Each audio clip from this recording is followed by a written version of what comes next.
on the spot as well. It's a pleasure to be here. First off, I'd really appreciate the organizers of this event. I'm happy to also see that it's being recorded, by text as well. So hopefully some publications after this so that many young people especially have access to the outcome of this conversation. So as you know, my name is Ebuka and I currently work for a very novel initiative here in Canada. It's called the Black Health and Social Services Hub. I'm the project manager for that initiative. What we seek to do is to provide what we call a holistic care model to members of the Black, African, and Caribbean communities here in the Peel region. The Peel region is in Ontario.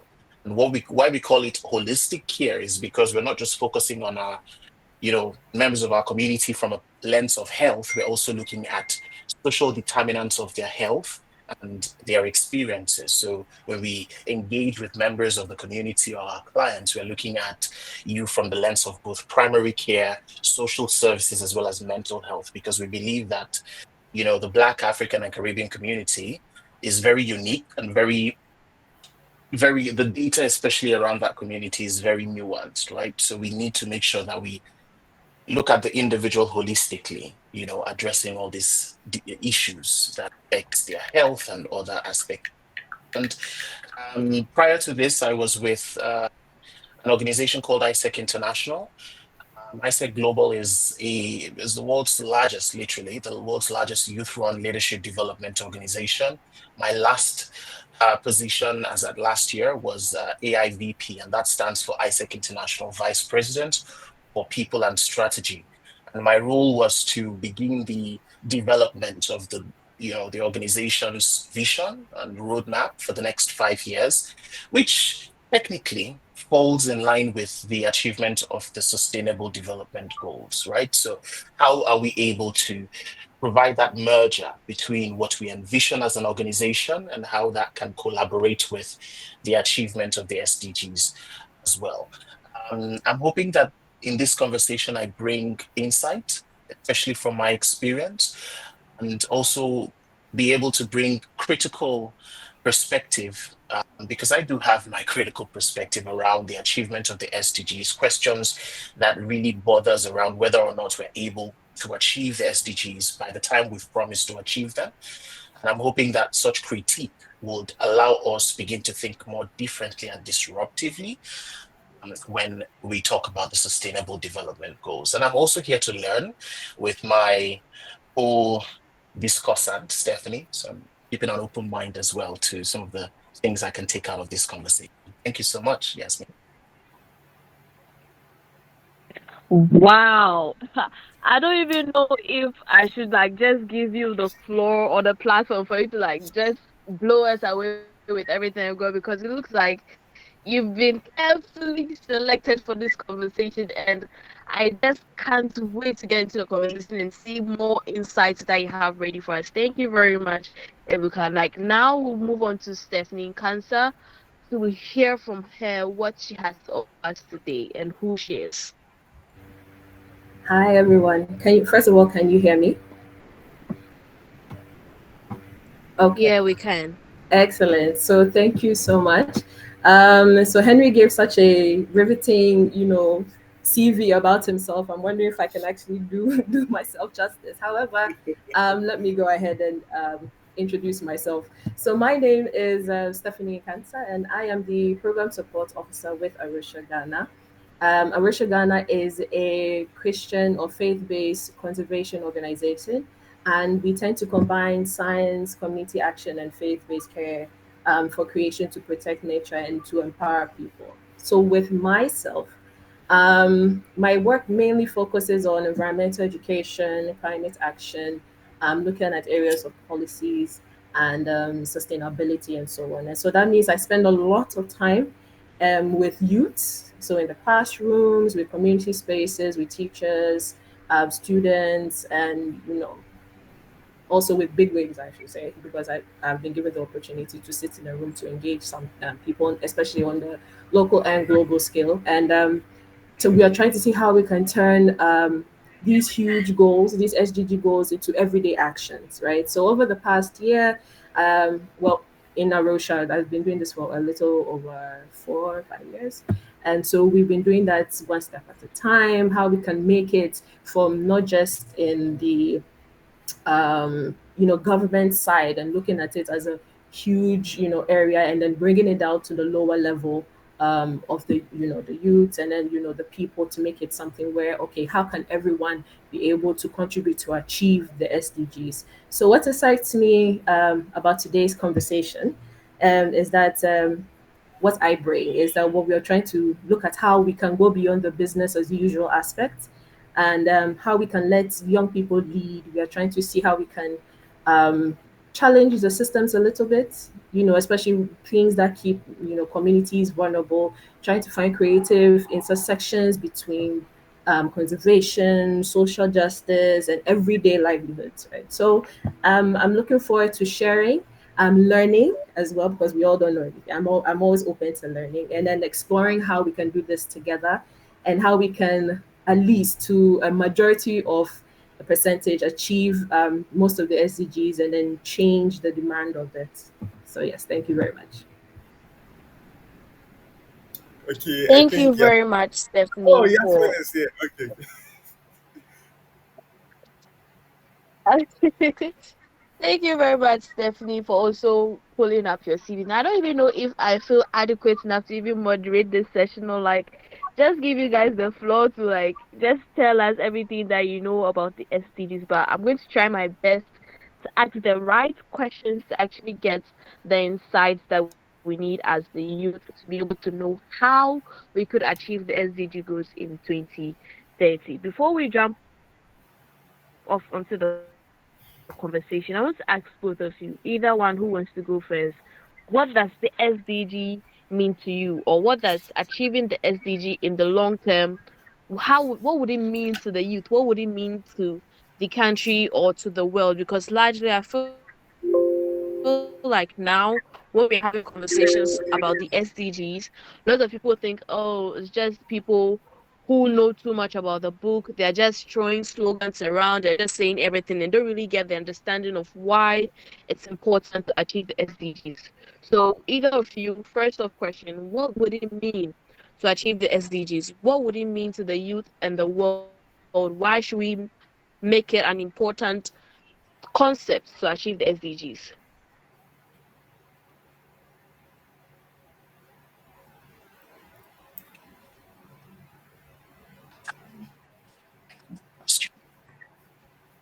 In very simple terms, without even mincing words, I think achieving the SDGs is just how do we make the world a better place, right? And what does making the world a better place even mean for every single person who is a part, right? Because at the end of the day, nobody has agency over the world. The world is open to everyone. Every single one of us are here temporarily, no matter how hard that sounds. But within the course of our existence here, how do we make the world better? I also like the word sustainable, and which is what a lot of people fail to realize. Sustainability is very synonymous to continuity, which means, are we going to have a world for the next generation? What kind of world would exist for the next generation? And for me, at the end of the day, it is how we're able to answer that question that defines whether or not we are achieving the sustainable development goals. And across different sectors, how do we make it equitable as well? Across different layers of, societal structure, how do we make it equitable? And equitable at the end of the day simply means, is social justice a reality, or is it a facade? The reason I ask this question is when we talk about the sustainable development goals and whether or not we're achieving it, or what it means to every single one of us, is are we making sure that the achievement of the sustainable development goal is equitable across the different realities of our world today? When you ask someone in a supposedly developed part of the world, and I put that in, inverted in quotation, the way they would reply to this question will be totally different from how people who come from where we come from, where I come from, would answer about the sustainable development goals. It even goes towards whether people are aware of the sustainable development goals and to what extent they know the sustainable development. What Stephanie and how Stephanie talked about the sustainable development goals, about breaking it down. And so it is not this overarching North Star, very big goals and all of that, right? Many people know it only to that extent. Zero hunger, this and that. But how do you then break it down to the everyday lives of individuals? Right? So for me, achieving the sustainable development goals is simply how do we make the world a better place? Beyond that, how do we continuously do that so we can have a world the next generation?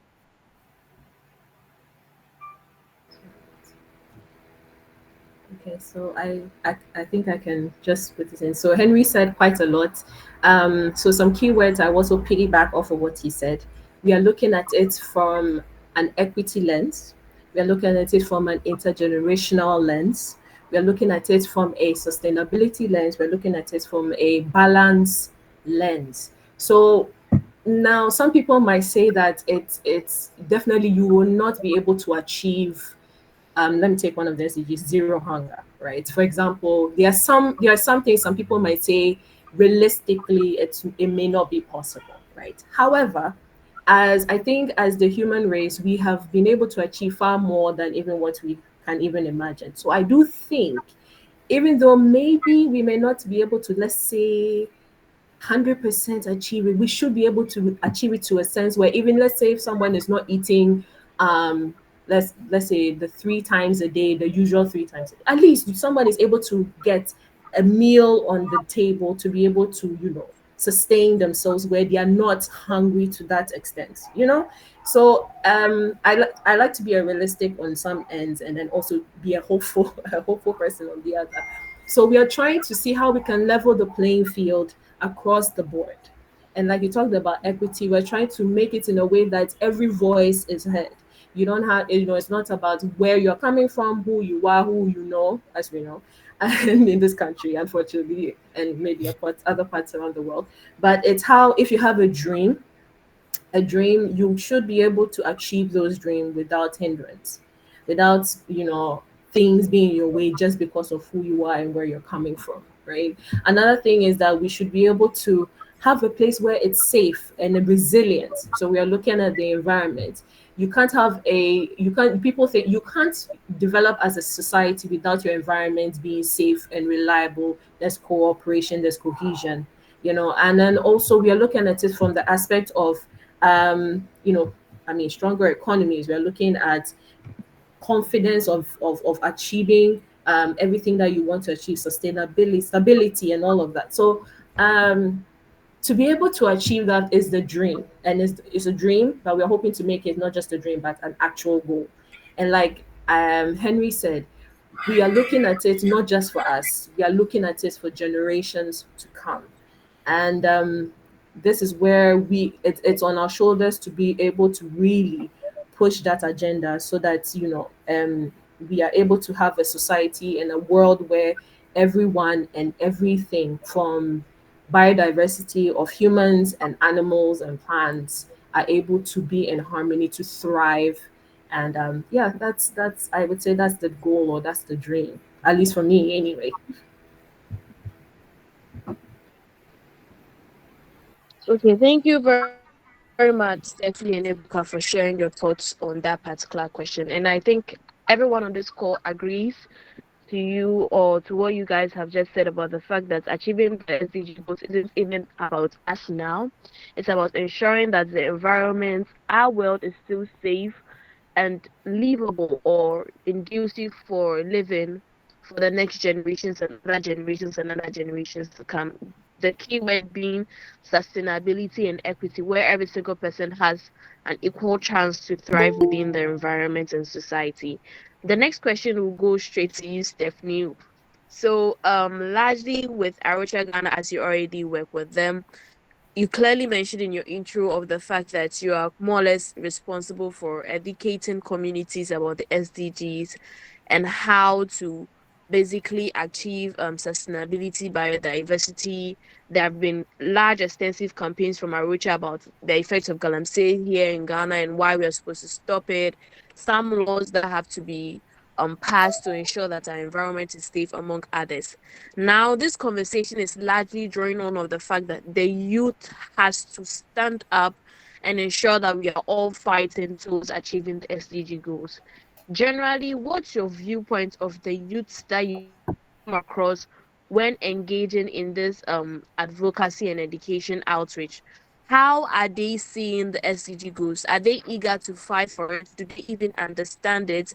And after you're done, are they really willing and able to actually help us in achieving SDG goals at the end of the day?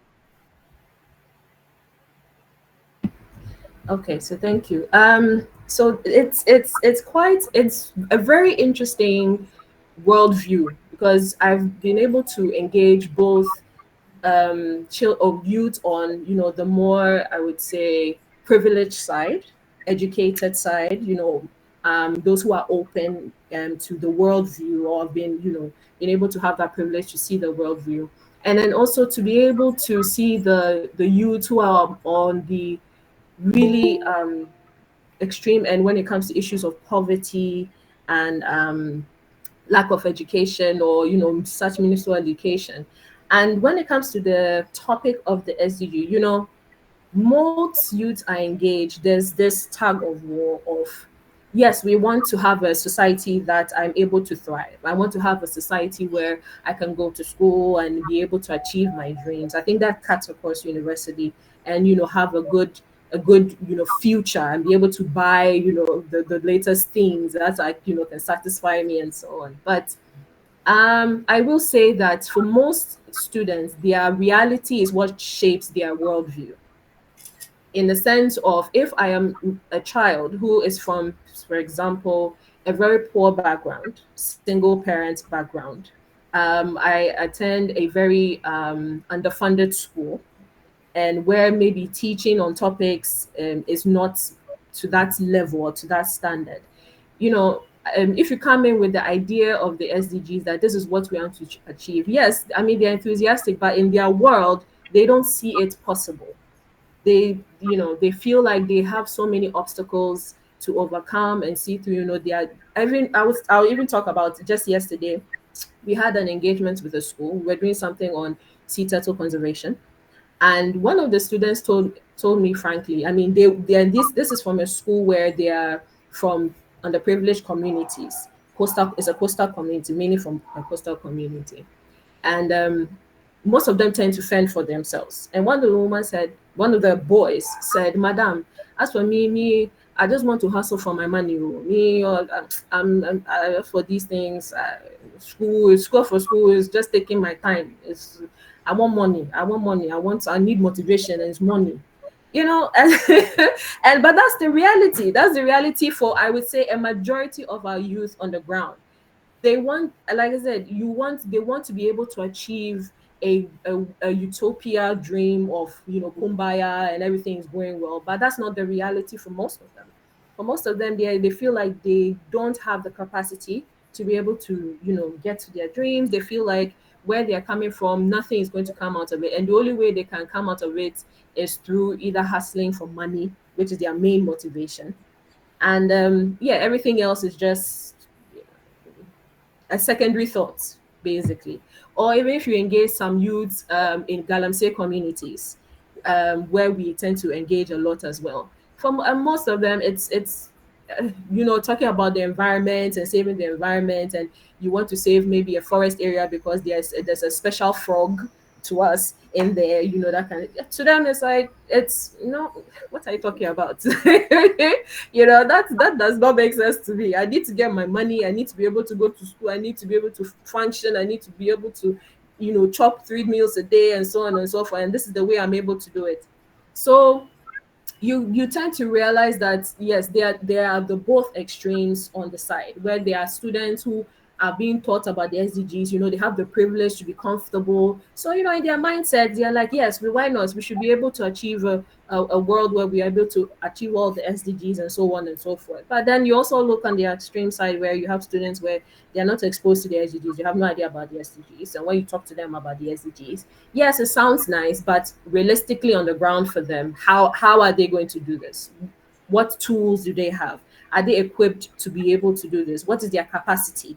Do they have the support to even be able to take some of these ordinary steps that you would want them to achieve and go on for? So I would say yes. With the youth, there is this hope, want to be able to have a better life and a better Ghana and a better world. But sometimes their reality knocks on them and tells them, you know what, these are secondary matters. First matters is get food on your plate. So first matters is, hustle for whatever it is you need to hustle for. And then the rest is, whatever comes out after the rest. So that's how I would say, at least from my experience, I've been able to see from the. But I will say that there is hope. There is hope in sense of, despite despite some of these things, you can see that the more these kids are shown, like you say, given support, given that capacity building.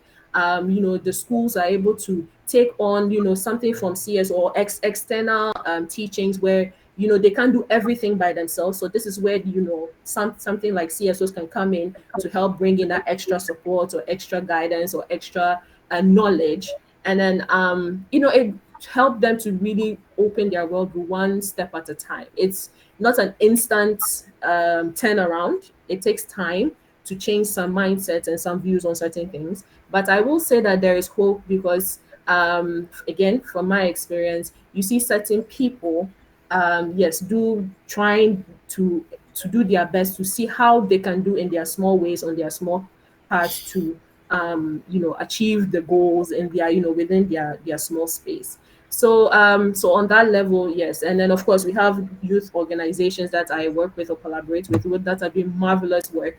I guess like the Sessa Initiative that are trying to change the narrative of how youth can also be change makers and also contribute to the society, and then also empower the next generation and let the older generation understand that we are the gap between understanding where we are coming from and then what can be new or what can be achieved through different thinking, innovation, systems thinking, dynamics, and so on and so forth. So we are that middle gap to bridge that, to be able to see how we can achieve the SDGs. So I would say kudos to the youth organizations that are out there, and that yes, it's a one step at a time mindset engagements that we tend to do, especially with the youth in certain areas and so on. So yeah.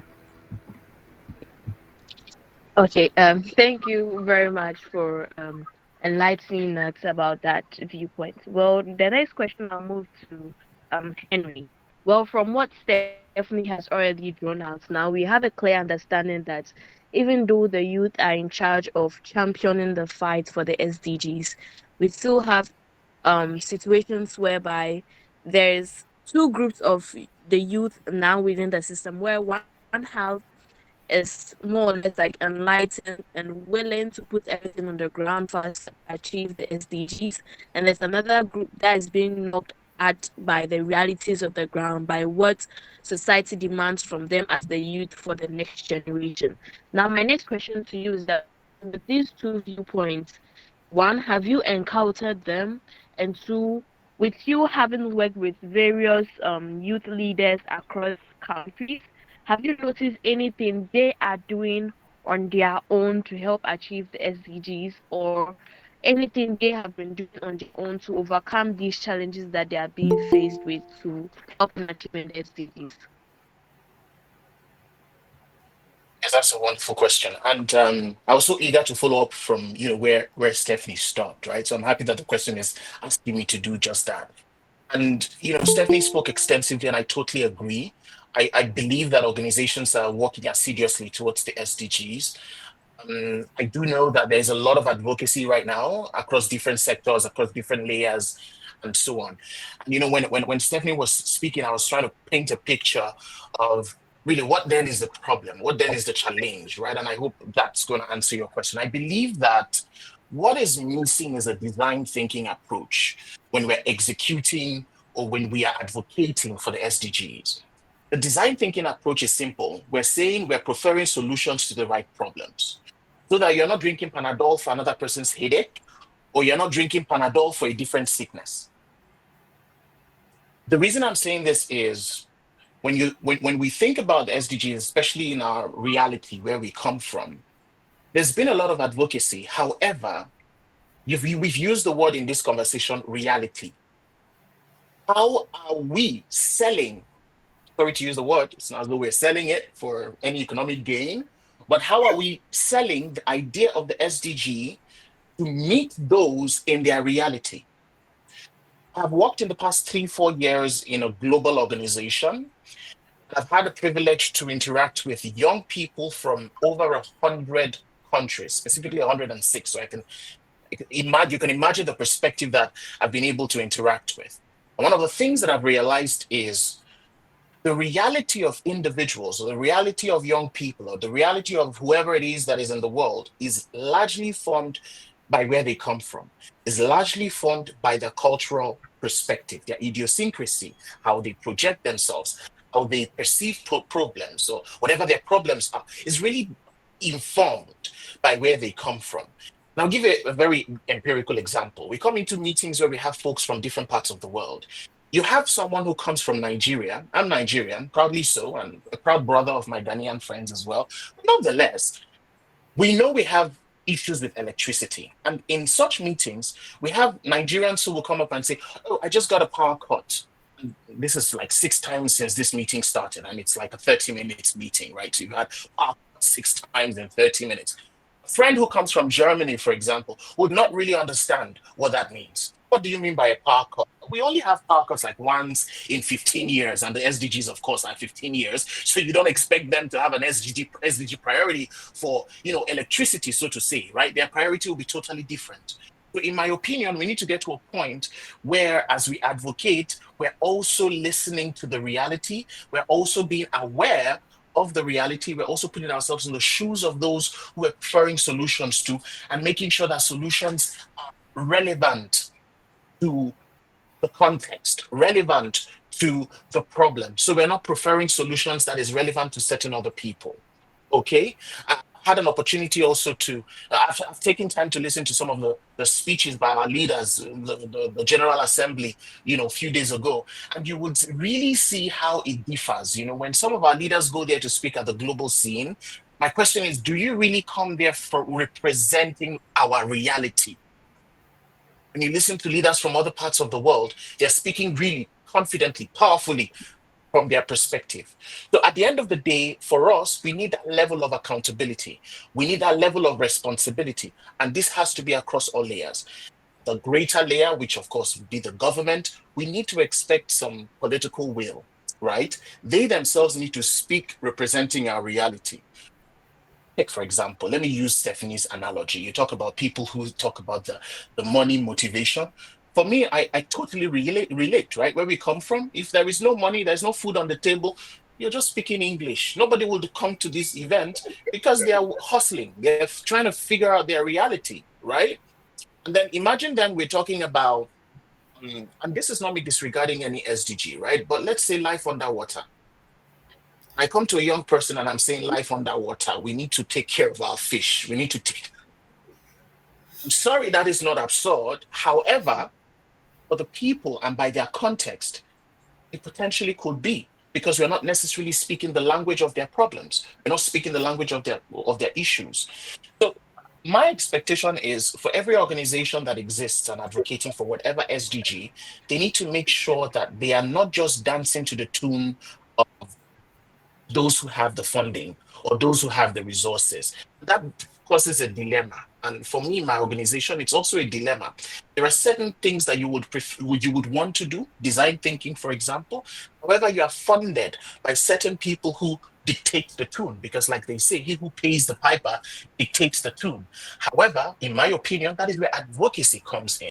When one and everyone speaks the same language, speaks to the tune of our problems and our situation, funders would align. Funders would realize that we can't invest because these people are speaking the same language. All right. So we need some level of unity in advocacy. So we don't have a certain group of people speaking and talking about a different problem and the other set of people talking about a different other situation. And in my opinion, that's really been the case. There's little to no information. There is little to no realistic data around where we come from, around our reality, around, Africa, let me call it out, right? Especially sub-Saharan Africa, which makes it then very difficult for us to truly represent what the problem is, for us then to prefer the true solution to it. Even if we do, we're so susceptible to the funders in such a way that we dance to their tune. And in dancing to their tune, we lose the sense of advocacy. The youths do have a huge role to play. And I don't need to go, well, I'm going too far. Nepal is far, anyways. But you see what's happening in Nepal, right? You see what's happening in some other countries. Young people picking up, young people are taking the helm of affairs and saying that we are the ones, when we talk about sustainability, it's for the young people. There is something we say, especially in my previous organization, we say the young people, youth have one resource that you can never ever buy in the market. And that resource is called time. Okay, so we need to make sure that when decisions are made from the perspective of sustainability, we have to have a solid voice at the table because we will be at the receiving end when these decisions turn into execution. And that is why we need to take it personal. The reason I'm saying this, we need to also transition from conversation, transition from wishful thinking to action. We've gone beyond, look, we've got only 5 years to the SDGs. We should not even be talking about, we should not be talking about shall we, may we, and all that. We should already start something. We should already start pushing the needle forward. It will surprise you to know it's only 18% of the entire SDG that is on track. Only 18%. All right. 17% is somewhat on track. There are certain SDGs that do not that are regressing, huge regression, right? And it's really sad to see when you also read these reports. Africa, especially sub-Saharan Africa, is at the receiving end. And I really hold the young people accountable, right? I really hold us the true responsibles here. Why? Because decisions are for our future. These decisions are for our destinies. So why shouldn't we take it really seriously? And I really do appreciate every single one of us who's advocating, who's really standing up, and in whatever way, in however form, we're doing it. However, we need to get to a point where we speak even more louder and we speak with a more unified voice, right? To hold folks accountable and to push for more responsibility across all layers, of.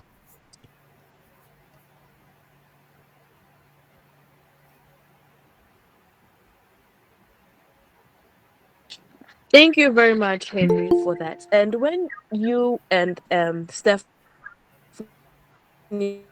were even speaking, even drew to my mind of the fact that when you mentioned our reality, it dawned on me that so far, for most people, when they talk about the SDGs, we are looking at the blueprints created by the Europeans for us Africans to follow.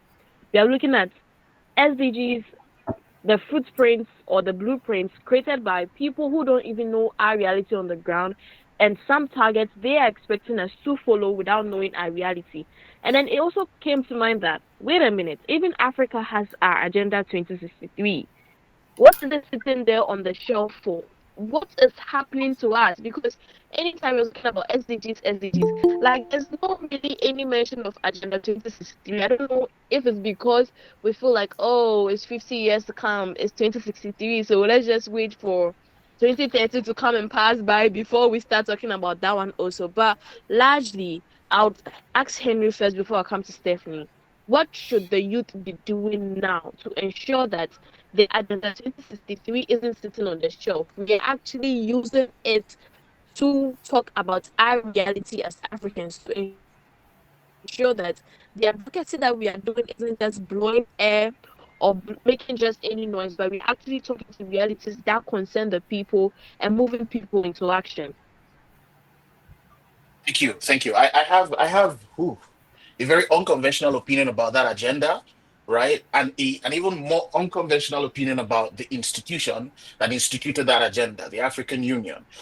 I personally believe, it's my personal opinion, that it has been moribund, right, for an extremely long time.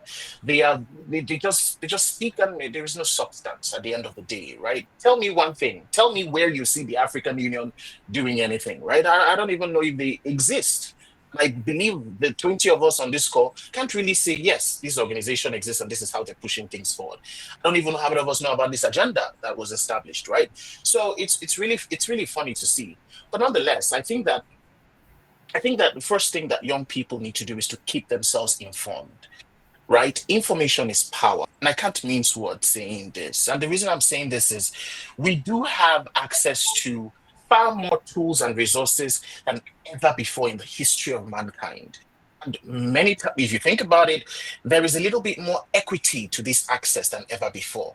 Every single person can have access to the internet, right? Right now, right? Every single person, Google, every single one of us who's here have access to the internet. But how do we utilize it? How do we leverage it to gain information? And how do we make sure that when we advocate and when we push and when we hold folks accountable, we come from a place of information and not from a place of deformation? That has always been the reality. And that is one of the reasons why, I'll be honest with you, our political leaders do not take us seriously until we do something very disruptive. And disruption needs to come from a place of information, because information is what puts context to what you do. Information is what gives you the reality. Information is really what forms the basis of applicability, for whatever it is that we're pushing to do. Many years ago, and even last year, we also had some significant protest in Nigeria. I was in Nigeria sometime around August. There was a huge protest, right? Certain states even went on full lockdown, and it was a follow-up to one of the largest protests we had in 2020, if my memory doesn't fail me. It's the NSAS protest, which was squashed, right? It was really painful to see. When this happened last year, I said to myself, I didn't even say to myself, I literally asked folks. And when I asked, okay, so what's this protest about? Five people, five youths will give you five different answers. And 90% of these answers, you would obviously tell that there is no substance. And I say, nothing stops us from protesting. Nothing stops us from pushing and holding our leaders accountable. But let's not look stupid when we do so. Let us not look uninformed when we stand before them, because we really are the resource of this part of the world, especially sub-Saharan Africa. A huge proportion of our population are young people, and that is why the first accountability to young people is, how informed are we? How do we leverage the accessible information that we have out? If we don't have access to the right information, then we can ask for it. We should push for it. I think that's the first thing young people need to do. The second thing is, how do we leverage the platforms that we have? Trust me, there are a lot of young people right now who have platforms that can influence, shift, impact systems. Trust me. You have people who are yearning for followership on social media. You have a lot of people who do have significant followership on social media. Guys, you and me can ask ourselves this for time immemorial, but you would tell easily how these people are utilizing this platforms that they have. How many people are speaking to the problems? There are times, I mean, I live in Canada. It's easy for me to distance myself. Sometimes I try, just for mental health purposes, just to distance yourself from the news. But it's hard to, because home is where the heart is, right? And when I see some of the things, especially we have celebrities, and majority of them are young people. We have young people who don't even have that celebrity, but they do have some level of influence, one or two people. My question then is, how are you how are you advocating, or how are you leveraging the platform that you have? Majority of them are not utilizing it the right way they could. And it seems like social media has now become a distraction reality in most cases, right? And it feels now that it's a tool for government, a tool for political leaders to distract you. In Nigeria, we do have that. We do have that conspiracy theory. I don't know if it's the same in Ghana, but we believe that whenever something is about to get heated, the political leaders do something on social media to then distract people. They even pay some of these influencers and whatnot to distract young people. And you see all of us on our phones, not even thinking about our destinies being sold and wallowed away because we have social media distracting us. So I don't know, that's a problem. However, young people, you don't need to be a celebrity, by the way, but how do we leverage the platforms we have? How do we leverage the interactions? And it's easy for us to form interactions right now. I can make friends with people in different parts of the world, even without leaving the comfort of home. But how then do we leverage the use of these platforms? I'll just take a pause here. And, for me, that's top priority for young people, in this age and time.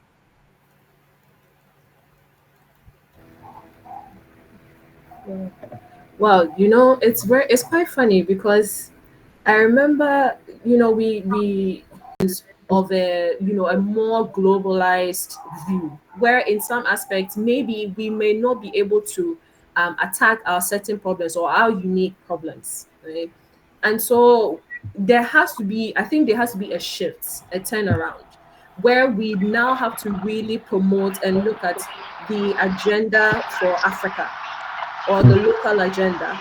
And I think I think there's some noise. Okay, I think there's some noise in the background somewhere, but can everyone still hear me?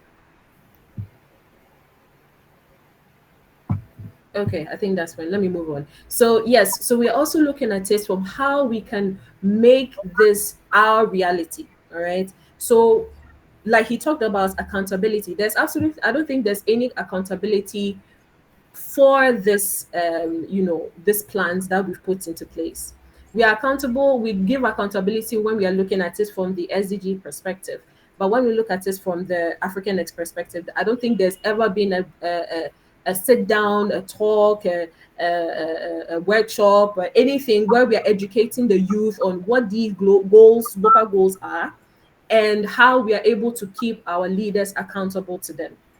So that's, we need to take the narrative back. We need to go back to the drawing board and say, okay, we have the SDGs, but what about the ones for Africa and the African agenda? So we have to go back to the drawing board and realize that this is something that is being left behind, and we need to look at it holistically again and realize, where are we falling short? Where do we realize that, okay, these things are not going to work for us, and what can be done as youths within our capacity? Another thing I would say is, we should stop, we should limit on the tokenism participation. I think that's another problem that has plagued the African continent, where we are trying to put things together, and just because of tokenism, then we bring one or two youth groups to in and say, okay, this is something that we are putting together, and we just want to make sure that we write their names down in the book or the chapter, that, oh, they participated, quote unquote. But that's where it ends. It just ends at the meeting, and then that's it. Follow-ups are non-existent. Engagement almost non-exist. After engagement, non-existent. How are we doing? What is happening? What's going on? Zero, zilch. So that's another thing we have to look at, is that aspect of, we shouldn't be just seen as tokens to these aspects or these areas of participation for things that are going to affect us in the long run. We have to be make sure that our voices are on the table during and after, and then also for forward, looking at it from the forward perspective. And then also, I would say most of the time with our agendas, we it tends to look at it from a national perspective, but not to the to the nitty gritty, not to the local perspective. And that's where you realize that there are some people who are going to be left behind, because these agendas are set up to make a nice placard of, oh, we want maybe youths, maybe 20% of youth to be able to achieve this and achieve that, but does it really attack the problem at the local level, at the ground level? I'd hate to say no. I think not.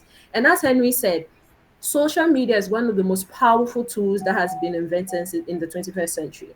But you realize, like you said, you realize that most of our social media tends to be on frivolous things of education, TikTok dances. I mean, I'm not, you want to relax and have your fun. I mean, I'm not against, let me just be clear. I do like to, have my time and all that. But I realized that most of our time, does you don't even spend most of your time even researching on what's going on within your own country in terms of policies, in terms of plans. What are the government is having plans? What are they doing? What's going on? What's happening? And also, like he said, we maybe on our side we need to really amplify our voices more, and maybe look at how we can look at collaborations to bring out a unified thought, a more stronger thought, to be able to amplify these thoughts and these voices, where the youth can then have an area to be able to get those information easily. And then it's also brought down to their level, or to a level where they are able to really understand what is going on and how they can be able to play, partake and play a part and contribute as well. And so I would say that these, in like you said, it's something we really have to go back to the drawing board to really look at again, where are we in terms of the African perspective of our own SDGs? How are we achieving them before we look at it from a global perspective and all from the European lens or European perspective? And so that's where I would say we need to be better at, and I do think we've fallen short when it comes to that, and it's time we need to go back. We need to go back to that. When it comes to the African agenda, we've really fallen short on that. For the SDGs, like I said, we talk about it, we promote it, we have conferences about it. I mean, we use it in all aspects when we are writing our LinkedIn profiles, SDG 6, SDG that, but you wouldn't see anyone putting African Agenda 2063 this or anything. And so we need to revamp it. We need to give it a new face, a new boost, and see how we can spread it round, spread it wide, be educated on it, and then how we can, as youth, actually be able to achieve for Africa and for Africans. Okay, thank you very much for that insightful those insights. So clearly, Stephanie and Henry, both of you made certain key points, and some keywords I've gotten for that is accountability. Another keyword I got from is going back to the drawing board. Another thing Henry made mention of, the youth demanding for progress to be made. Now, my question is to you, Stephanie, specifically, who should we truly who should truly be held accountable for the SDG progress? Because already we are talking of the fact that the African Union have just set up the Agenda 2063, and no one is talking about it. With the youth has already been bashed for being on TikTok and posting dancing videos. And then there's an issue of the fact that we have to go to the drawing board. Leaders should have to sit. So now we are looking at the government, institutions, and individuals who should truly be held accountable for the progress of the SDGs or sustainability.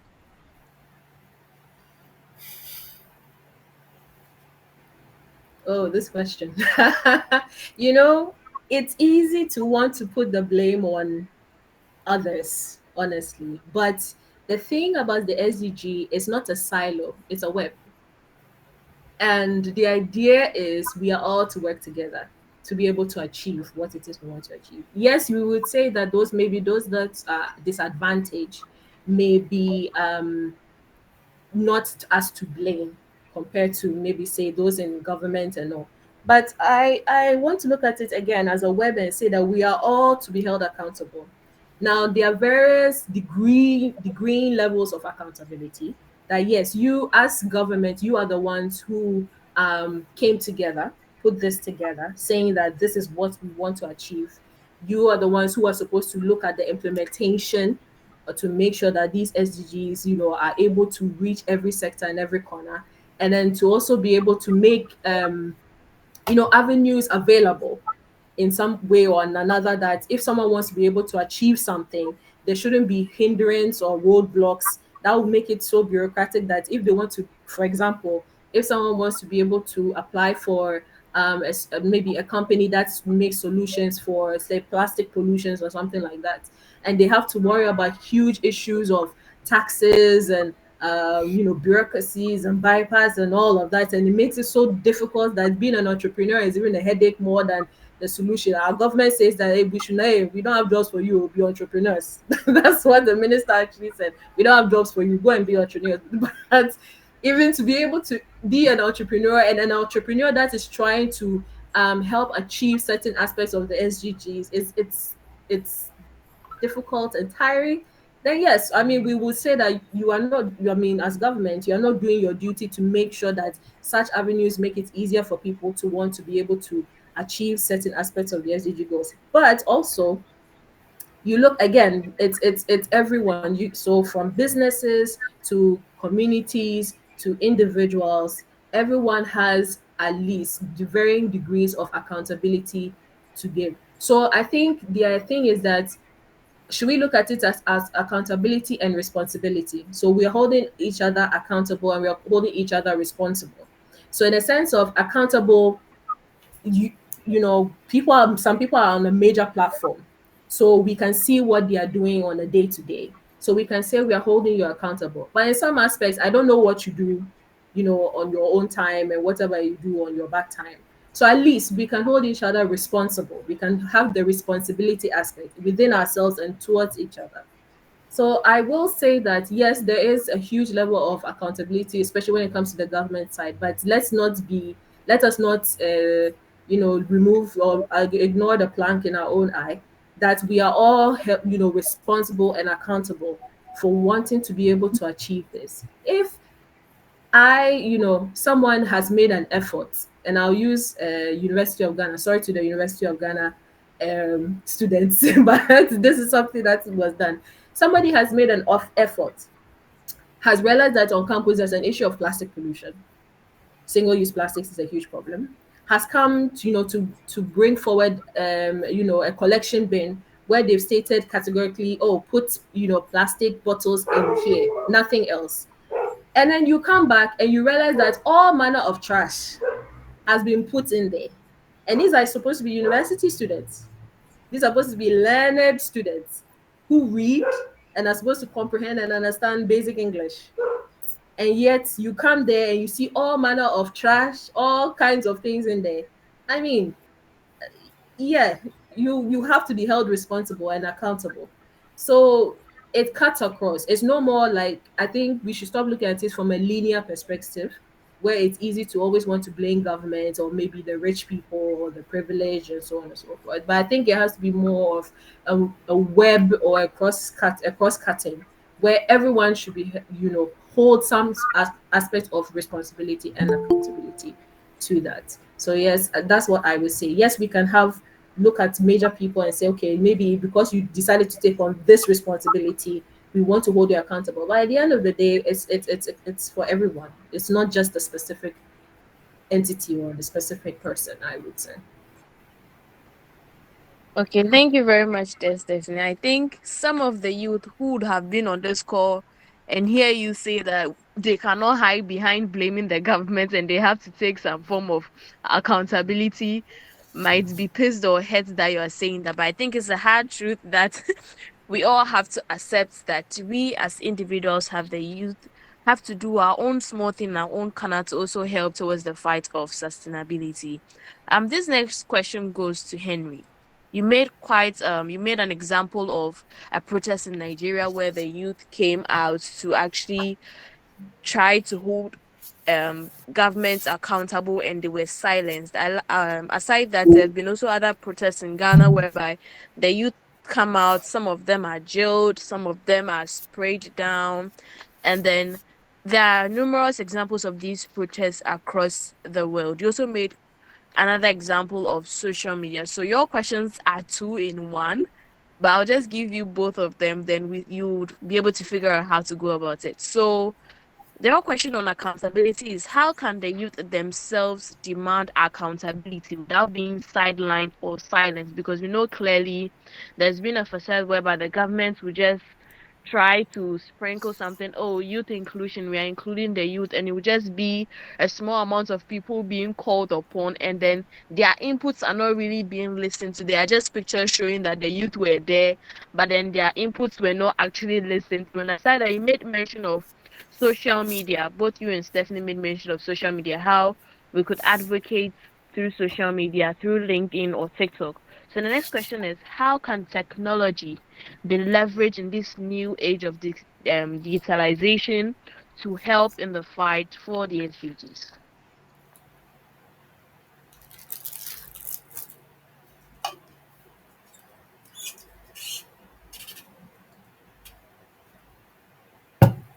Hi Henry.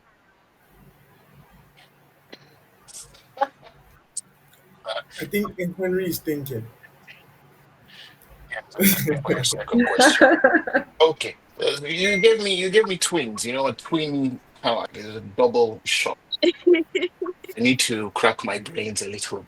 You know. So accountability without being silenced, and it's really unfortunate where we come from. That we, as much as we try to be heard, as much as we try to speak, and many times we come informed. To be honest, we come informed sometimes, and we're being silenced. I think one thing we would learn from history is that Those who ended up changing the narrative, distant against all. It wasn't easy. The odds were very high. So it would definitely take a lot of patience. It will definitely take a lot of consistency. One thing that I always think about is the fact that we're trying to deal with a problem that did not start yesterday. We're dealing with a problem that started an extremely long time. When you look at it also from a sociological perspective, the problem that Africa, especially sub-Saharan Africa, is facing is not systematic or systemic anymore. If it were systemic or systematic, it would have been very easy to be dealt with. Make the system more streamlined. Fix this, fix that, everything moves on fine. When it was a systemic problem was a long time ago. Then it transitioned into a pandemic problem, what I call a pandemic problem. A pandemic problem is now different systems now being inflicted by the problem that we're trying to address, be it corruption, be it nepotism, be it whatever it is. And the conglomeration of this whole system has now become pandemic. It's now a pandemic problem. Guess what? It's not a pandemic problem. It has become what I call an epidemic problem, or rather an endemic problem.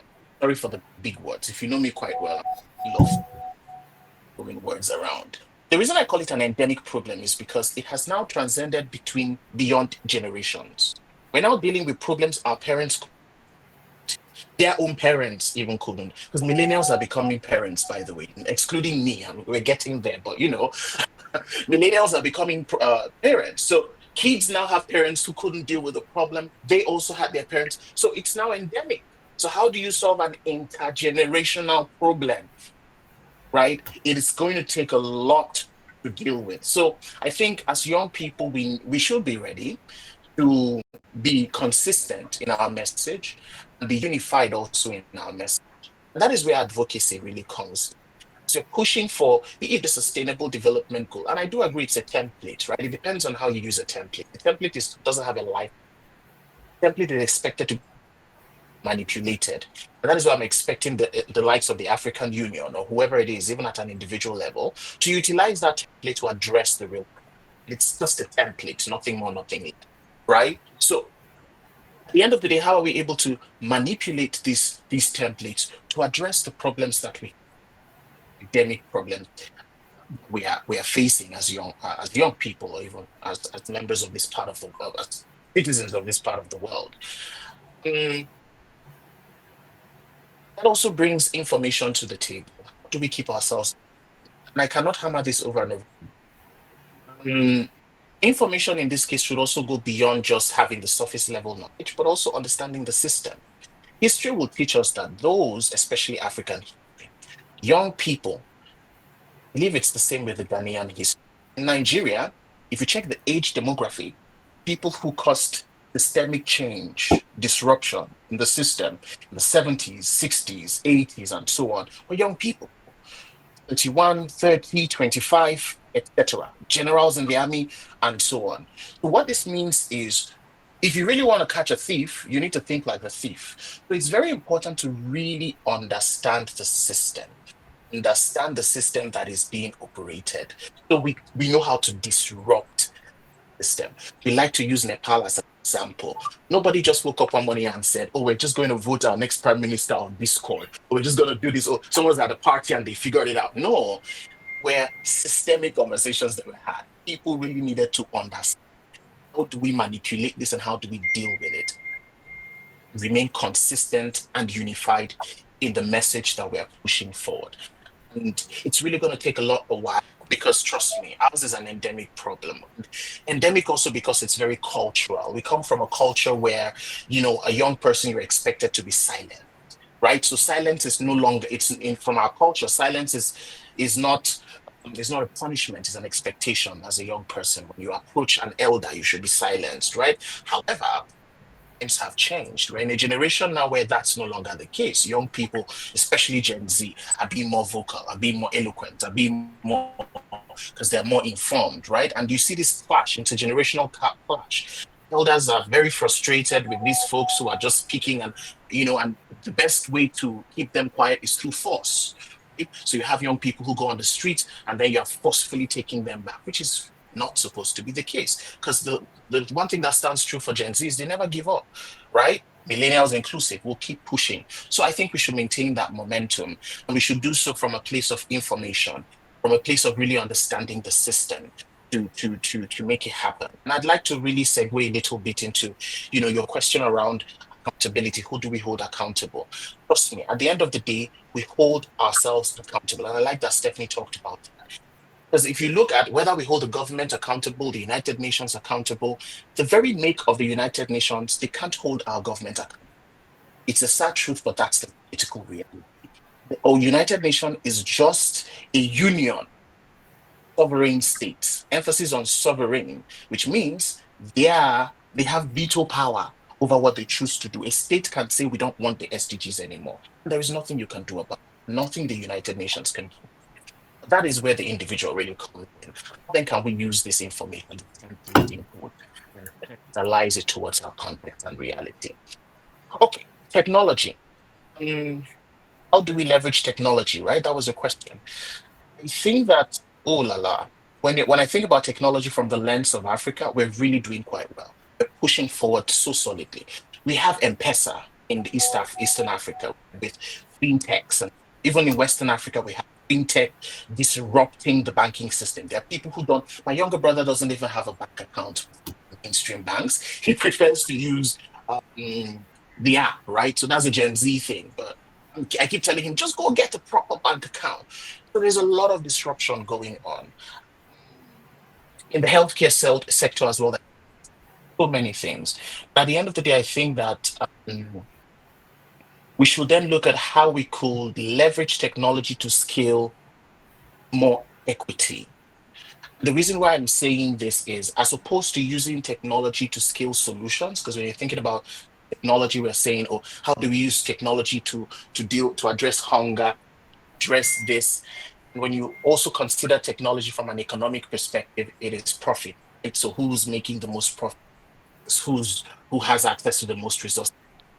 Beautiful thing about Africa in the world community is that our technology is more equity centric. So if you look at fintech right now, fintech is how can we make it a single person of your brand, right? So nobody's. I don't think these CEOs would say, "Oh, we're being SDG aligned," but that is really they're actually technically being SDG aligned.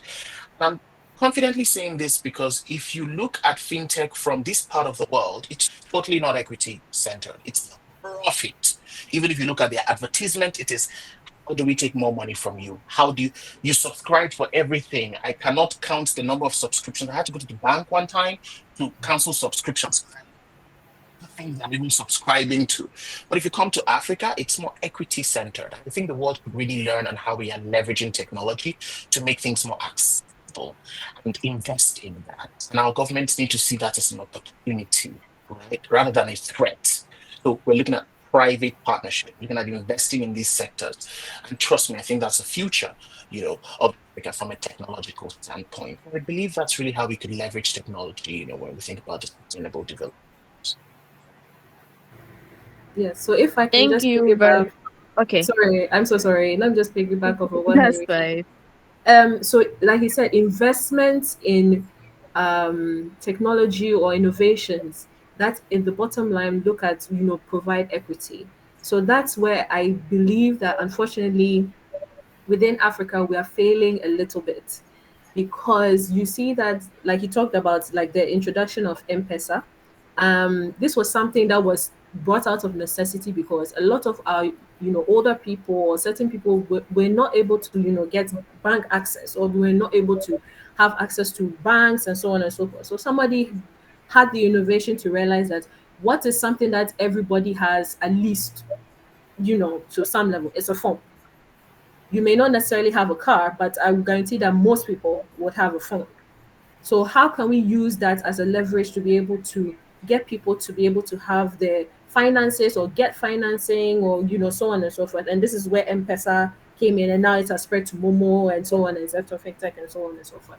But there is that problem where like I think I talked earlier about how it's sometimes being an entrepreneur is just a headache within the African continent where there's so much bureaucracy and so much limitation. So there has to be some subsidiary or some subsidized plan for innovation, especially youth-led on innovation that seems to at least cut across and bring, bring that aspect of equity he is talking about, where then, the profit aspect, yes, nobody does anything necessarily just because of, quite a few, but most people want the profit aspect. That's a business.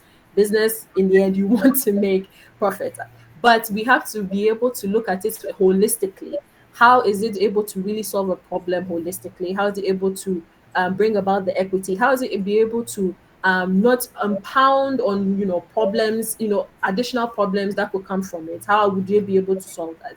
And then be able to, bring that subsidy into it, and then, push that innovation, or push that business, or push that technology, or push that idea, so that it's something that everyone can be able to, hang on and then be able to enjoy as well. So I think that's where it can be a bit of a problem. I would say there are some strides and there are some pushes to be able to, there are hubs, there are workshops, there are these sort of think tanks and all these yeah, incubation hubs and so on and so forth, and sometimes some grants. But I do wish that most of it was from the local purse, because most of the time, if you look at some of these innovations, they mostly tend to, their grants or the push that they come from tends to come from international bodies, or international donors, or international agencies and so on and so forth. So I think it's time we support local and drive local. So the local government has to, support its own and drive its own.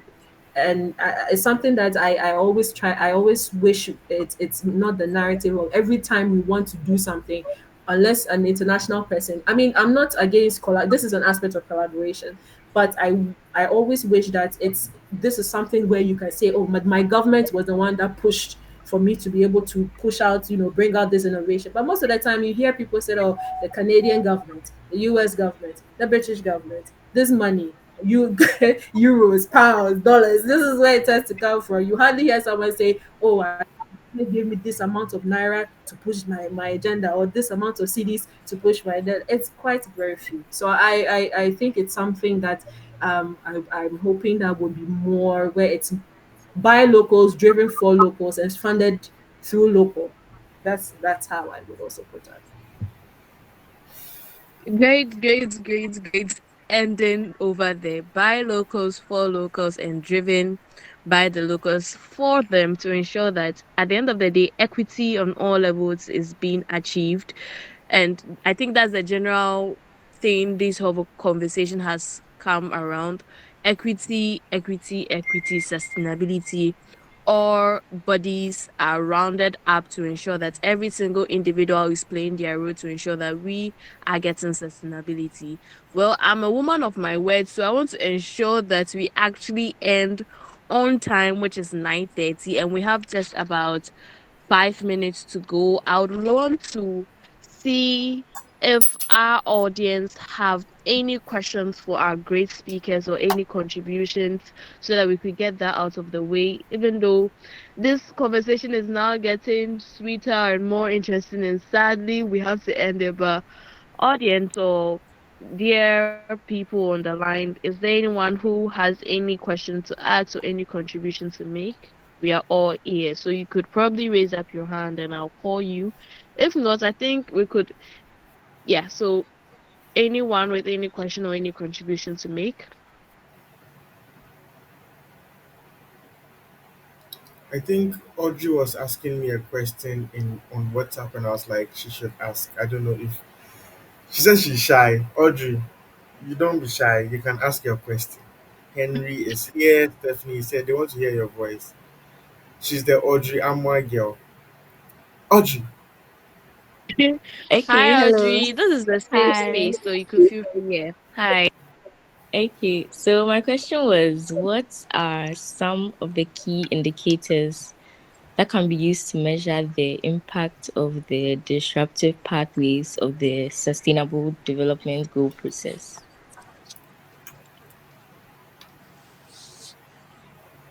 Is that question to us both? Yes, to both. Anyone who wants to answer.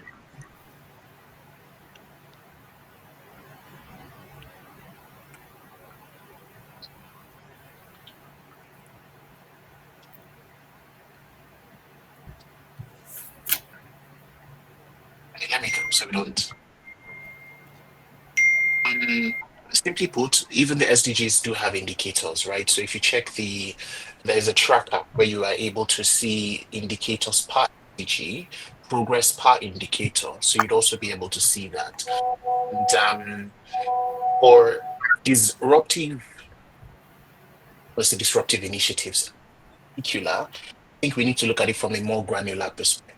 The granular, it's what needle do you want to shift? I think that's the first you should ask yourself. So in your community, for example, you could use the SDG as a template, personalize it by your context. Remember, we talked about it's just a template, right? You can use it to prefer the solutions, and there are a lot of resources you can use within your community, within your context.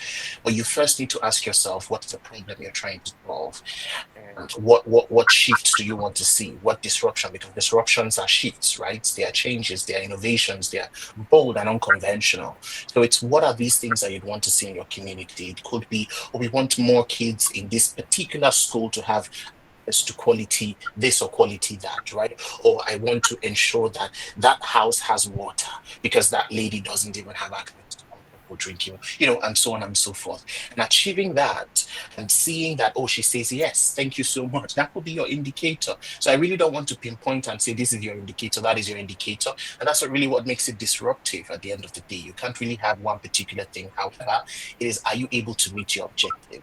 And the meeting of your objective is not really defined by you, it is really defined by the subject. It's defined by those who should be at the receiving end of whatever you're preferring as a disruptive solution at the end of the day. So it starts from that question: what really do you want to achieve? What change do you want to see? And when we say disruptive, it doesn't have to be humongous, right? It could be as little as what you can do in your little community. And at the end of the day, if you're able to achieve that and see that reality, that's an indicator. Yeah. So as Henry said, the former aspects of the SDGs, their indicators and then their targets. So if that's where you want to look at it from that perspective, you can read up on it, you can look at it and see how holistically how Ghana is doing and what we are achieving, what we're not achieving. But like he said, start small.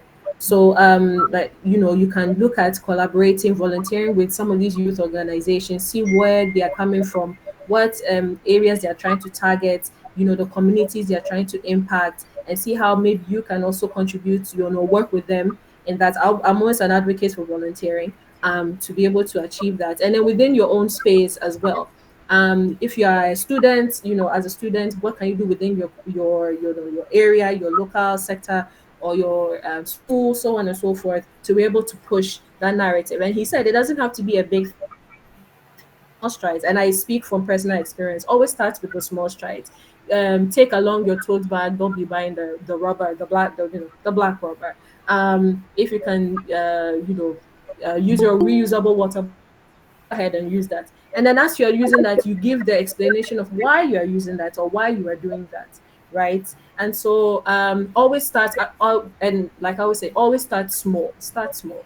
It don't, we always have big ambitions, big dreams. We want to change the world, and we want to go out there and do it.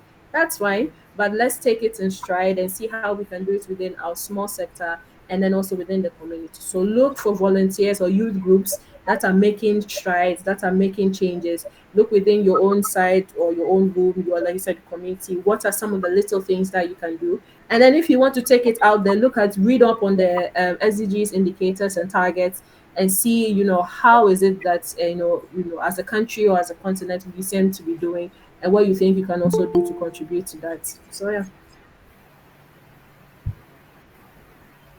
Okay, thank you very much. Thank you very much. Any other question? We could probably take a last question since we are a little bit over time. Then we take the last comments. Then we end today's meeting. Any other question from anyone? Okay, I think our participants have gotten all the insights, and they have a lot of thinking and a lot of reflection to do. planning ahead to do with the insights gotten from our great speakers, to ensuring that everything that we do as a youth is intentional and it addresses our realities as individuals, and being or using a disruptive way or disruptive pathways to achieving the SDGs doesn't have to be big, doesn't have to be kaboom as most of the youth like to go when it goes to ensuring things are done. But it mostly has to do with doing things in your own small way, in your own small corner, and actually helping to achieving the greater goal. So before we end up, we'll need Stephanie Ebuka, probably Henry, give us your last words, and Stephanie also give us her last words. Then we bring this meeting to an end. Thank you so much. I'm just scribbling my last words. It doesn't seem like it's okay. I'll try to keep it very brief. Okay. Remember we talked about, look, we've talked a lot about government, institutions, and so on, but really, how many of us do we have here? And majority of us really do not work for government. I don't. So we need to also be aware that these problems could really exist for a while. These challenges could be there, right, for a while. We talked about he who pays the piper dictates the tune. I want you to go Google the concept of the Bretton Woods organizations, the likes of the IMFs and the rest of them. They're the ones who are funding so many things. So he who pays the piper dictates the tune. So what we then can do at an individual level is what's most important. This call, this conversation. Keep yourself informed. Go learn and understand the system, and as you are keeping yourself informed, you need to act. We need to act, and acting has to start now.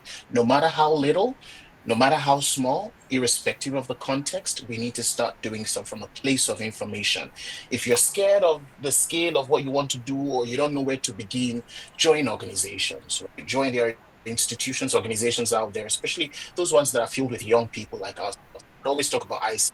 ISEC is one very lovely organization you could be a part of. That's where you could learn more. That's where you could do more, because you're not going to be alone, right? So it's economies of scale. If you think about it, a lot of more young people doing something more impactful, and you could be a part of it. So that's my final word today.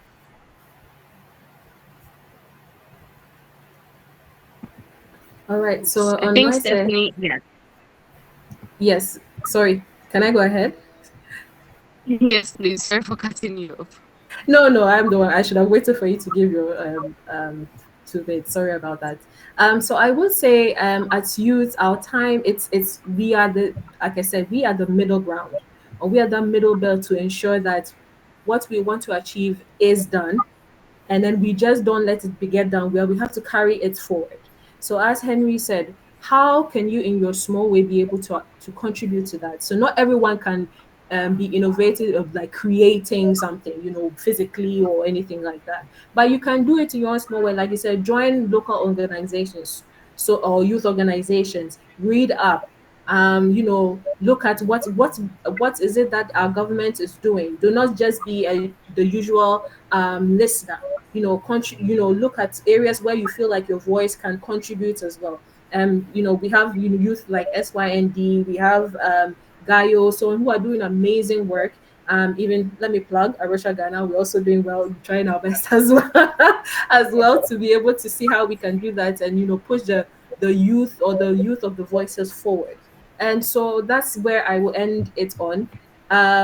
Yes, we need to look at the innovation, we look at collaborations, we look at creativity, we looking at the systems thinking and challenging the usual traditional model.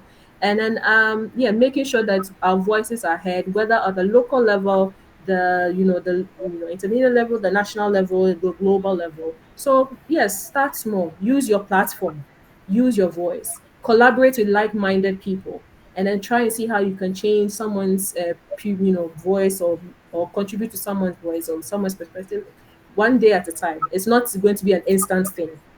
It's like you said, it's cultural, it's ingrained in certain areas, so it takes time. But let me tell you, once you're able to walk the talk, you're not just talking, but you're able to actually walk the talk and start doing some actions, people actually will start looking at you and say, oh, this person, there's something going on there. And then you start to draw like-minded people towards you, and you start to enact that change.